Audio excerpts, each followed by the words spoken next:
بسم اللہ الرحمن الرحیم۔ السلام علیکم ورحمۃ اللہ وبرکاتہ۔ وہ مسافر عرب کے صحرا میں اکیلا چلا جا رہا تھا۔ 8 ہجری کے زمانے میں عرب کا وہ علاقہ جہاں مکہ اور مدینہ واقع ہے بڑا ہی خوفناک صحرا ہوا کرتا تھا، جلتا اور انسانوں کو جھلستا ہوا ریگزار۔ ایک تو صحرا کی اپنی صعوبتیں تھیں، دوسرا خطرہ رہزنوں کا تھا۔ مسافر قافلوں کی صورت سفر کیا کرتے تھے، لیکن یہ مسافر اکیلا چلا جا رہا تھا۔ وہ اعلیٰ نسل کے جنگی گھوڑے پر سوار تھا۔ اس کی ذرہ گھوڑے کی زین کے ساتھ بندھی ہوئی تھی، اس کے کمر سے تلوار لٹک رہی تھی اور اس کے ہاتھ میں برچھی تھی۔ اس زمانے میں مردوں کے قد و دراز، سینے چوڑے اور جسم گھٹے ہوئے ہوتے تھے۔ یہ اکیلا مسافر بھی نہیں انہی مردوں میں سے تھا، لیکن جس اندازے سے وہ گھوڑے کی پیٹھ پر بیٹھا تھا اس سے پتہ چلتا تھا کہ وہ شہ سوار ہے اور وہ کوئی معمولی آدمی نہیں۔ اس کے چہرے پر خوف کا ہلکا سا بھی تاثر نہ تھا کہ رہزن اسے لوٹ لیں گے، اس سے اتنی اچھی نسل کا گھوڑا چھین لیں گے اور اسے پیدل سفر کرنا پڑے گا۔ لیکن اس کے چہرے پر جو تاثر تھا وہ قدرتی نہیں تھا۔ وہ کچھ سوچ رہا تھا، یادوں سے دل بہلا رہا تھا یا کچھ یادوں کو ذہن میں دفن کرنے کی کوشش کر رہا تھا۔ آگے ایک گھاٹی آ گئی، گھوڑا چڑھتا چلا گیا۔ خاصی بلندی پر جا کر زمین ہموار ہوئی۔ سوار نے گھوڑے روک کر اسے گھمایا اور رکابوں پر کھڑے ہو کر پیچھے دیکھا۔ اسے مکہ نظر آیا۔ مکہ افق کے نیچے چلا گیا۔ ابو سلیمان، اسے جیسے آواز سنائی دی ہو، اب پیچھے نہ دیکھو، مکے کو ذہن سے اتار دو، تم مرد میدان ہو، اپنے آپ کو 2 حصوں میں نہ کٹنے دو، اپنے فیصلے پر قائم رہو، تمہاری منزل مدینہ ہے۔ اس نے مکے کی سمت سے نگاہیں ہٹا لی، گھوڑے کا رخ مدینے کی طرف کیا اور باغ کو ہلکا سا جھٹکا دیا۔ گھوڑا اپنے سوار کے اشارے سمجھتا تھا۔ سوار کی عمر 43 برس تھی، لیکن وہ اپنی عمر سے جوان لگتا تھا۔ سلیمان اس کے بیٹے کا نام تھا۔ اس کے باپ کا نام ولید تھا، لیکن سوار نے خالد بن ولید کے بجائے ابو سلیمان کہلانا زیادہ پسند کیا۔ اسے معلوم نہ تھا کہ تاریخ اسے خالد بن ولید کے نام سے یاد رکھے گی اور یہ نام اسلام کی عسکری روایت اور جذبے کا دوسرا نام بن جائے گا۔ مگر 43 برس کی عمر میں جب خالد مدینے کی طرف جا رہا تھا، اس وقت وہ مسلمان نہیں تھا۔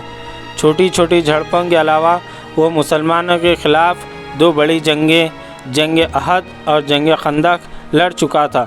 جب رسول کریم صلی اللہ علیہ وسلم پر 610 عیسوی بروز سوموار پہلی وحی نازل ہوئی، اس وقت خالد کی عمر 24 سال تھی۔ اس وقت تک وہ اپنے قبیلے بنو مخزوم کی عسکری قوت کا قائد بن چکا تھا۔ بنو مخزوم کا شمار قریش کی چند ایک معزز خاندان میں ہوتا تھا۔ قریش کے عسکری امور اس خاندان کے سپرد تھے۔ قریش خالد کے باپ ولید کے حکام اور فیصلے مانتے تھے۔ 24 برس کی عمر میں یہ حیثیت خالد کو بھی حاصل ہو گئی تھی، مگر اس حیثیت کا ٹکڑا کر خالد ابو سلیمان مدینے کو جا رہا تھا۔ کبھی وہ محسوس کرتا جیسے اس کی ذات سے کوئی قوت اسے پیچھے کو گھسیٹ رہی ہو۔ جب وہ اس قوت کے اثر کو محسوس کرتا تو اس کی گردن پیچھے کو مڑ جاتی، لیکن اس کی اپنی ذات سے ایک آواز اٹھتی، آگے دیکھ خالد، تو ولید کا بیٹا تو ہے، لیکن وہ مر گیا، اب تو سلیمان کا باپ ہے، وہ زندہ ہے۔ اس کے ذہن میں 2 نام اٹک گئے، محمد رسول اللہ صلی اللہ علیہ وسلم جو ایک نیا دین لے کر آئے تھے، اور ولید جو خالد کا باپ اور محمد صلی اللہ علیہ وسلم اور آپ صلی اللہ علیہ وسلم کے نئے دین کا بڑا دشمن تھا۔ باپ یہ دشمنی ورثے کے طور پر خالد کے حوالے کر کے دنیا سے اٹھ گیا۔ خالد کے گھوڑے نے پانی کے مشک پر اپنے آپ ہی رخ بدل لیا۔ خالد نے ادھر دیکھا، اسے گول دائرے میں کھجوروں کے درخت اور صحرا کی جھاڑی نما درخت نظر آئے۔ گھوڑا ادھر ہی جا رہا تھا۔ نخلستان میں داخل ہو کر خالد گھوڑے سے کود گیا۔ امامہ اتار کر وہ پانی کے کنارے 2 زانن ہو گیا۔ اس نے پانی چلو بھر کر اپنے سر پر ڈالا اور 2-4 چھینٹے منہ پر پھینکے۔ اس کا گھوڑا پانی پی رہا تھا۔ خالد نے اس چشمے سے پانی پیا جو صرف انسانوں کے استعمال کے لیے تھا۔ یہ ایک چھوٹا سا جنگل تھا۔ خالد نے گھوڑے کی زین اتاری اور زین کے ساتھ بندھی ہوئی چھوٹی سی ایک دری کھول کر جھاڑی نما درختوں کے جھنڈ تلے بچھائی اور لیٹ گیا۔ وہ تھک گیا تھا، تھوڑی دیر کے لیے سو جانا چاہتا تھا، مگر اس کے ذہن میں یادوں کا جو قافلہ چل پڑا تھا وہ اسے سونے نہیں دے رہا تھا۔ اسے 7 سال پہلے کا ایک دن یاد آیا جب اس کے عزیزوں نے محمد صلی اللہ علیہ وسلم کو قتل کرنے کا منصوبہ بنایا تھا۔ اس منصوبے میں خالد کا باپ ولید پیش تھا۔ وہ دسمبر 622 عیسوی کی ایک رات تھی۔ قریش نے رسول اللہ صلی اللہ علیہ وسلم کو سوتے ہی میں قتل کرنے کے لیے ایسے آدمی چنے تھے جو انسانوں کے روپ میں وحشی اور درندے تھے۔ خالد قریش کے سرکردہ خاندان کا جوان تھا۔ اس وقت اس کی عمر 23 سال تھی۔ وہ حضور اکرم صلی اللہ علیہ وسلم کے قتل کی سازش میں شریک تھا، لیکن وہ قتل کے لیے جانے والوں کے گروہ میں شامل نہیں تھا۔ اسے 7 سال پہلے کی وہ رات گزرے ہوئے کل کی طرح یاد آتی۔ وہ اس قتل پر خوشی بھی تھا اور ناخوش بھی۔ خوشی اس لیے کہ اس کے اپنے قبیلے کے ہی ایک آدمی نے اس کے مذہب کو جو بت پرست تھا باطل کہہ دیا اور اپنے آپ کو خدا کا پیغمبر کہہ دیا۔ ایسے دشمن کے قتل پر خوش ہونا فطری بات تھی۔ وہ ناخوش اس لیے تھا کہ وہ اپنے دشمن کو للکار کر آمنے سامنے کی لڑائی لڑنے کے قائل تھا۔ اس نے سوئے ہوئے دشمن کو قتل کرنے کی کبھی سوچی ہی نہیں۔ بہرحال اس نے اس سازش کی مخالفت نہیں کی، لیکن قتل کی رات جب قاتل رسول اکرم صلی اللہ علیہ وسلم کو مقررہ وقت پر قتل کرنے گئے تو آپ صلی اللہ علیہ وسلم کا مکان خالی تھا۔ وہاں گھر کا سامان بھی نہیں تھا، نہ آپ صلی اللہ علیہ وسلم کا گھوڑا تھا، نہ اونٹنی۔ قریش اس امید پر سوئے ہوئے تھے کہ صبح انہیں خوشخبری ملے گی کہ ان کے مذہب کو جھٹلانے اور انہیں اپنے نئے مذہب کی طرف بلانے والا قتل ہو گیا ہے، مگر صبح وہ ایک دوسرے کو مایوسی کے عالم میں دیکھ رہے تھے۔ پھر وہ سرگوشیوں میں ایک دوسرے سے پوچھنے لگے، محمد کہاں ہیں؟ رسول خدا صلی اللہ علیہ وسلم کے قتل کے وقت سے بہت پہلے اپنے قتل کی سازش سے آگاہ ہو کر یثرب مدینے کو ہجرت کر گئے تھے۔ صبح تک آپ صلی اللہ علیہ وسلم بہت دور نکل گئے تھے۔ خالد کے ذہن سے یادیں پھوٹتی چلی آ رہی تھی۔ ذہن پیچھے ہٹتے 16 برس دور جا نکلا۔ 613 عیسوی کی ایک شام رسول اکرم صلی اللہ علیہ وسلم نے قریش کے چند ایک سرکردہ افراد کو اپنے یہاں کھانے پر مدعو کیا۔ کھانے کے بعد رسول اکرم صلی اللہ علیہ وسلم نے اپنے مہمانوں سے کہا، اے بنی ابو مطلب، میں تمہارے سامنے جو تحفہ پیش کرنے لگا ہوں وہ عرب کا کوئی اور شخص نہیں پیش کر سکتا، اس لیے کہ اللہ نے مجھے منتخب کیا ہے۔ مجھے اللہ نے حکم دیا ہے کہ تمہیں ایک ایسے مذہب کی طرف بلاؤں جو تمہاری دنیا کے ساتھ تمہاری عاقبت بھی آسودہ اور مسرور کر دے گا۔ اس طرح رسول اکرم صلی اللہ علیہ وسلم نے پہلی وحی کے نزول کے 3 سال بعد اپنے قریبی عزیزوں کو اسلام قبول کرنے کی دعوت دی۔ خالد اس محفل میں نہیں تھا، اس کا باپ مدعو تھا۔ اس نے خالد کو مذاق اڑانے کے انداز میں بتایا کہ عبد المطلب کے پوتے محمد صلی اللہ علیہ وسلم نے کہا کہ وہ اللہ کا بھیجا ہوا نبی ہے۔ ہم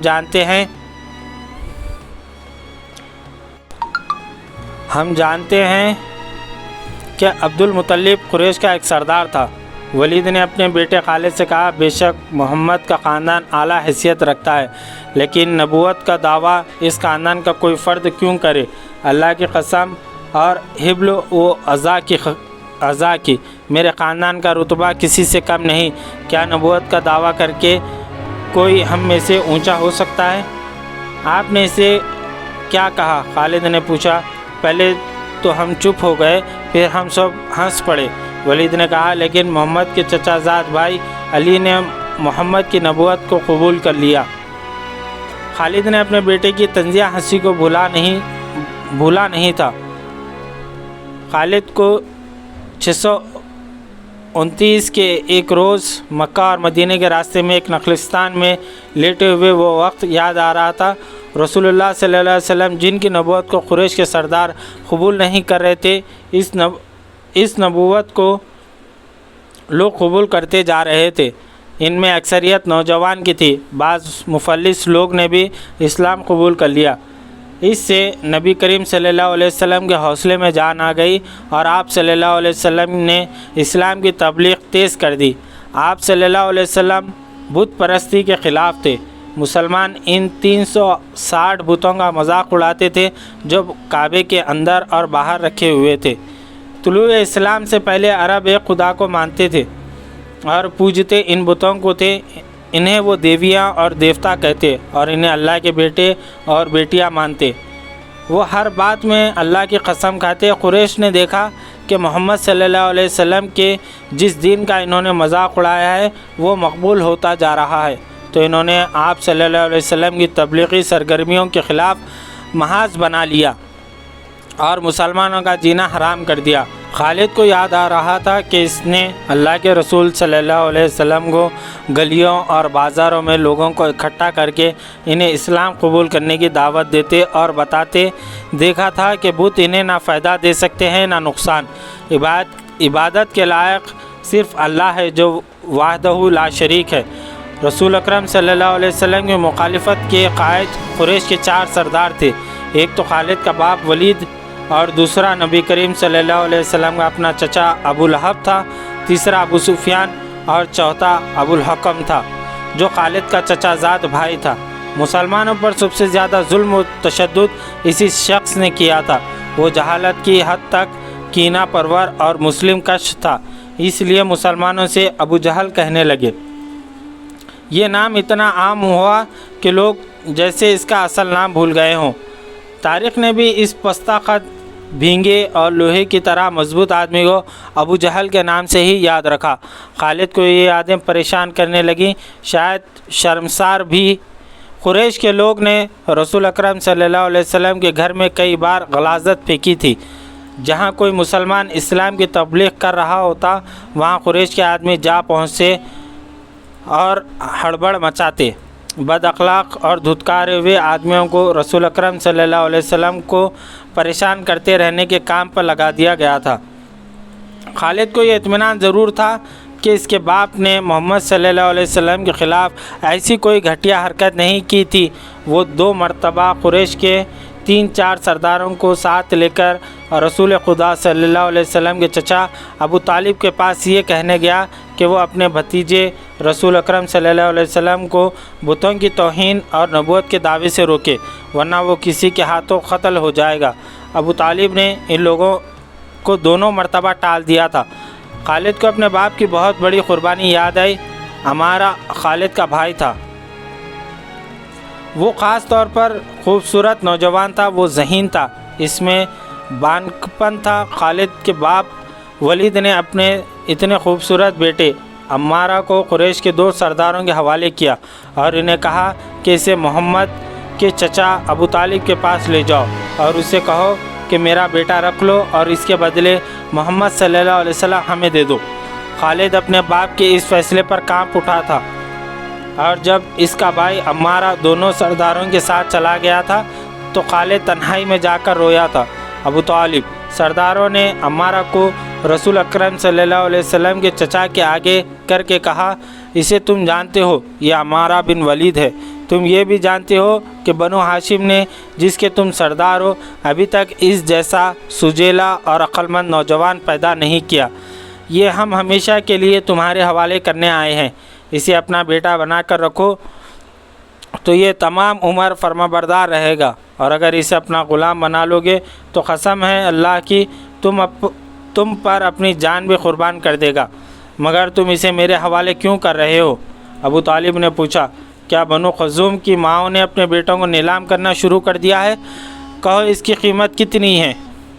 اس کے عوض ہمیں اپنا بھتیجا محمد صلی اللہ علیہ وسلم دے دو۔ قریش کے ایک سردار نے کہا، تمہارا یہ بھتیجا رسوائی کا باعث بن گیا ہے۔ قریش کے ایک سردار نے کہا، تمہارا یہ بھتیجا تمہاری رسوائی کا باعث بن گیا ہے۔ اس نے تمہارے آبا و اجداد کے مذہب کو رد کر کے نیا مذہب بنا لیا ہے۔ کیا تم دیکھ نہیں رہے کہ اس نے قبیلے میں آدمی کو آدمی کا دشمن بنا دیا ہے۔ تم میرے بھتیجے کو لے جا کر کیا کرو گے؟ قتل۔ قریش کے دوسرے سردار نے جواب دیا، ہم محمد صلی اللہ علیہ وسلم کو قتل کریں گے، یہ بے انصافی نہیں ہوگی۔ تم دیکھ رہے ہو کہ ہم تمہارے بھتیجے کے بدلے تمہیں اپنا بیٹا دے رہے ہیں، یہ بہت بڑی بے انصافی ہوگی۔ ابو طالب نے کہا، تم میرے بھتیجے کو قتل کرو گے اور میں تمہارے بیٹے کو پالوں گا اور اس پر خرچ کروں گا اور اسے بہت اچھی زندگی دوں گا۔ تم میرے پاس کیسا انصاف لے کر آئے ہو؟ میں تمہیں عزت سے رخصت کرتا ہوں۔ خالد نے جب اپنے بھائی کو اپنے سرداروں کے ساتھ واپس آتے دیکھا اور سرداروں سے سنا کہ ابو طالب سے یہ سودا قبول نہیں کیا تو خالد کو دلی مسرت ہوئی۔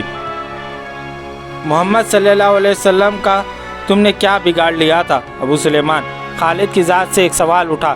اس نے خیالوں ہی خیالوں میں سر ہلایا اور دل ہی دل میں کہا، کچھ نہیں، بے شک محمد صلی اللہ علیہ وسلم کا جسم طاقتور ہے، لیکن رکانہ بن عبد یزید جیسے پہلوان کو اٹھا کر پٹکنے کے لیے صرف جسمانی طاقت کافی نہیں۔ رکانہ بن عبد یزید رسول اکرم صلی اللہ علیہ وسلم کا چچا تھا جس نے نام قبول نہیں کیا تھا۔ یہ عرب کا مانا ہوا پہلوان تھا۔ نامی گرامی پہلوان آئے جنہوں نے اس نے ایک ہی داؤ میں پٹک کر اٹھنے کے قابل نہ چھوڑا۔ وہ وحشی انسان تھا، صرف لڑنا مارنا جانتا تھا۔ خالد کو وہ وقت یاد آنے لگا جب مسلمانوں کو دکھ کرنے والی 3-4 آدمیوں نے ایک دن رکانہ پہلوان کو خوب کھلایا اور اسے کہا کہ تمہارا بھتیجا محمد صلی اللہ علیہ وسلم کسی کے ہاتھ نہیں آتا، نہ اپنی تبلیغ سے باز آتا ہے، نہ کسی سے ڈرتا ہے، اور لوگ اس کی باتوں کے جادو میں آتے چلے جا رہے ہیں۔ کیا تم اسے سیدھا نہیں کر سکتے؟ کیا تم میرے ہاتھوں اس کی ہڈیاں توڑوانا چاہتے ہو؟ رکانہ نے اپنے چہرے پر مست بھینسے کا تاثر پیدا کر کے تکبر کے لہجے میں کہا، لاؤ اسے میرے مقابلے پہ، لیکن وہ میرا نام سن کر مکے سے بھاگ جائے گا۔ نہیں، میں اس کے ساتھ لڑنا اپنی توہین سمجھتا ہوں۔ اس نے اکسانے والے آدمیوں کی بات نہ مانی۔ وہ کسی پہلوان کو اپنے برابر سمجھتا ہی نہ تھا۔ مسلمانوں کے دشمن خاموش ہو گئے، لیکن سوچتے رہے کہ رسول خدا صلی اللہ علیہ وسلم کو رکانہ کے ہاتھوں گرا کر آپ صلی اللہ علیہ وسلم کا تماشا بنایا جائے۔ مکے کے یہود خاص طور پر رسول اکرم صلی اللہ علیہ وسلم کے دشمن تھے، لیکن وہ کھل کر میدان میں نہیں آتے۔ وہ خوش تھے کہ اہل قریش آپس میں بٹ کر ایک دوسرے کے دشمن ہو گئے۔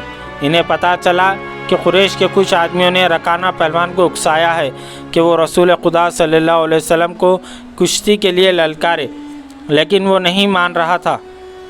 ایک روز رکانہ رات کے وقت ایک گلی سے گزر رہا تھا کہ اس کے قریب سے ایک بڑی حسین اور جوان لڑکی گزری۔ چاندنی رات میں لڑکی نے رکانہ کو پہچان لیا اور مسکرائی۔ رکانہ وحشی تھا، وہ رک گیا اور لڑکی کا راستہ روک لیا۔ کیا تم جانتی ہو کہ عورت مرد کی طرف دیکھ کر مسکراتی ہے تو اس کا کیا مطلب ہوتا ہے؟ رکانہ پہلوان نے پوچھا، کون ہو تم؟ اس کا مطلب یہ ہوتا ہے کہ عورت اس مرد کو چاہتی ہے۔ اس نوجوان لڑکی نے جواب دیا، میں سبت بنت ارمن ہوں۔ او ارمن، یہودی کی بیٹی، رکانہ نے کہا اور لڑکی کے کندھوں پر ہاتھ رکھ کر اسے اپنے قریب کر کے بولا، کیا میرا جسم تجھے اتنا اچھا لگتا ہے؟ اور کیا میری طاقت؟ تمہاری طاقت نے مجھے مایوس کر دیا ہے۔ سبت نے پیچھے ہٹتے ہوئے کہا، تم اپنے بھتیجے محمد صلی اللہ علیہ وسلم سے ڈرتے ہو؟ کون کہتا ہے؟ رکانہ نے گرج کر پوچھا۔ سب کہتے ہیں۔ سبت نے کہا، پہلے محمد کو گراؤ، میں اپنا جسم تمہیں انعام میں دوں گی۔ اللہ کے بیٹوں اور بیٹیوں کی قسم، تمہاری بات پوری کر کے تمہارے سامنے آؤں گا۔ رکانہ نے کہا، لیکن تو نے غلط سنا ہے کہ میں محمد سے ڈرتا ہوں۔ بات یہ ہے کہ میں اپنے سے کمزور کے ساتھ لڑنا اپنی توہین سمجھتا ہوں، لیکن تیری بات پوری کروں گا۔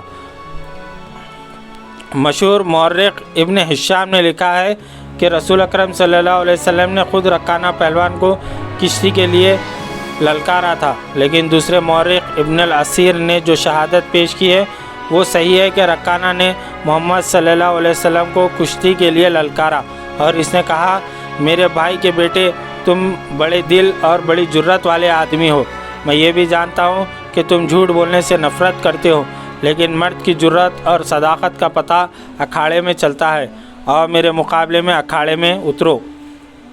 اگر مجھے گرا لو تو میں تمہیں اللہ کا بھیجا ہوا نبی مان لوں گا، اللہ کی قسم تمہارا مذہب قبول کر لوں گا، لیکن یہ ایک بھتیجے اور چچا کی کشتی نہیں ہوگی۔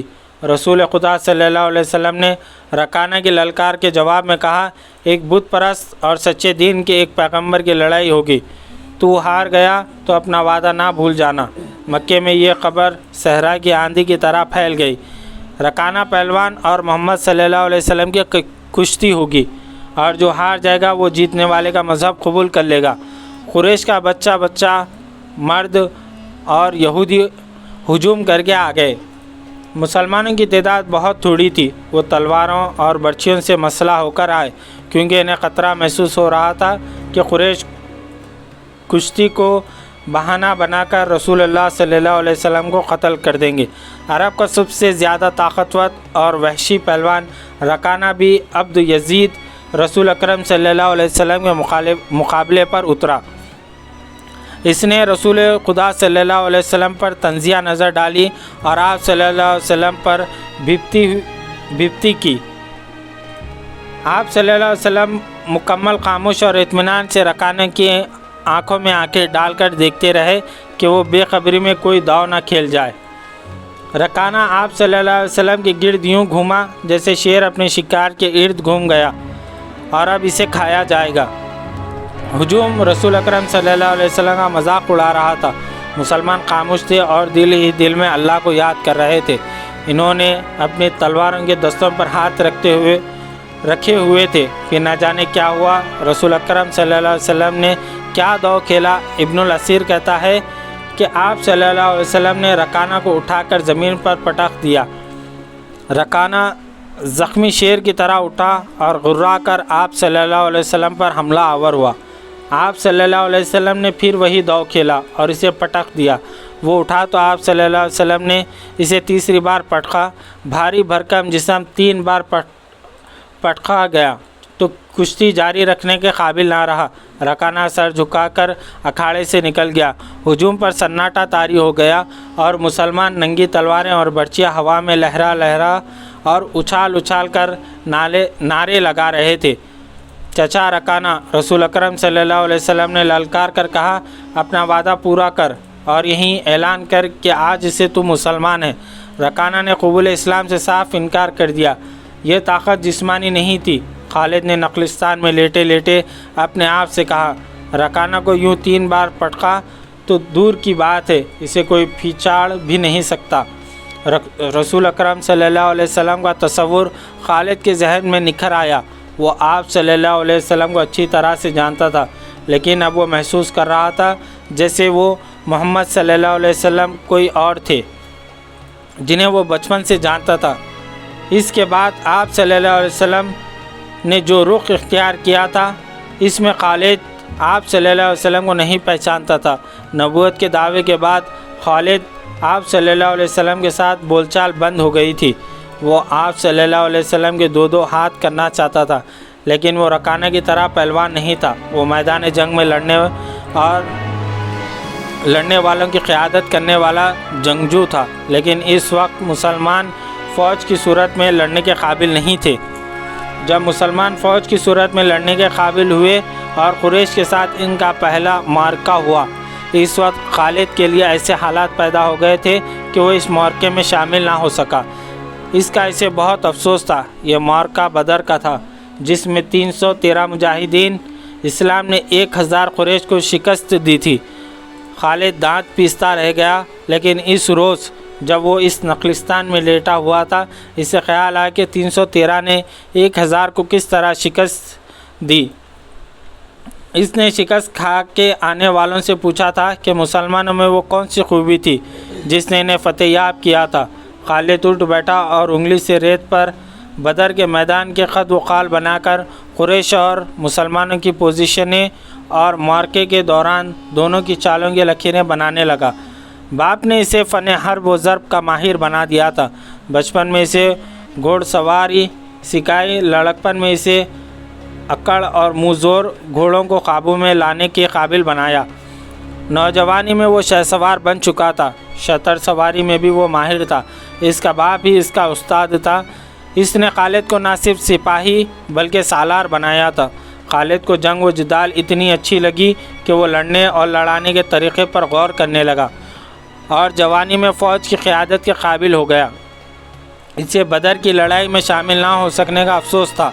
وہ انتقام کے طریقے سوچتا رہتا، لیکن اب اس کی سوچوں کا دھارا اور طرف چل پڑا تھا۔ مکے سے روانگی سے کچھ عرصے پہلے وہ اس سوچ میں کھو گیا تھا کہ رسول اکرم صلی اللہ علیہ وسلم نے رکانہ پہلوان کو 3 بار پٹخا تھا۔ بدر میں آپ صلی اللہ علیہ وسلم نے محض 313 مجاہدین سے 1000 کو شکست دی۔ یہ کوئی اور ہی قوت تھی، لیکن بدر کے معرکے کے بعد اس کے دل میں مسلمانوں کے خلاف انتقام کی آگ سلگ رہی تھی۔ مسلمان معرکے بدر میں قریش کے بہت سے آدمیوں کو قیدی بنا کر لے گئے تھے۔ قریش کے سرداروں کے لیے تو یہ صدمہ تھا ہی، اس کا بہت بڑا اثر خالد نے قبول کیا تھا۔ اسے یاد تھا جب بدر کا معرکہ لڑا جا رہا تھا اور مکے میں کوئی خبر نہیں پہنچ رہی تھی کہ معرکے کا انجام کیا ہوا۔ مکے کے لوگ بدر کی سمت دیکھتے رہتے کہ ادھر سے کوئی سوار دوڑ آئے گا اور فتح کی خبر سنائے گا۔ آخر ایک روز ایک شتر سوار آتا نظر آیا۔ لوگ اس کی طرف دوڑ پڑے۔ سوار نے عرب کے رواج کے مطابق اپنا کرتا پھاڑ دیا تھا اور وہ روتا آ رہا تھا۔ بری خبر لانے والے قاصد ایسے ہی کیا کرتے تھے۔ وہ جب لوگوں کے درمیان پہنچا تو اس نے روتے ہوئے بتایا، اہل قریش کو بہت بری شکست ہوئی ہے۔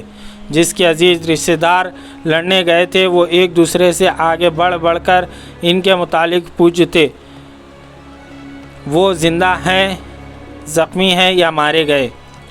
شکست خوردہ قریش پیچھے آ رہے تھے۔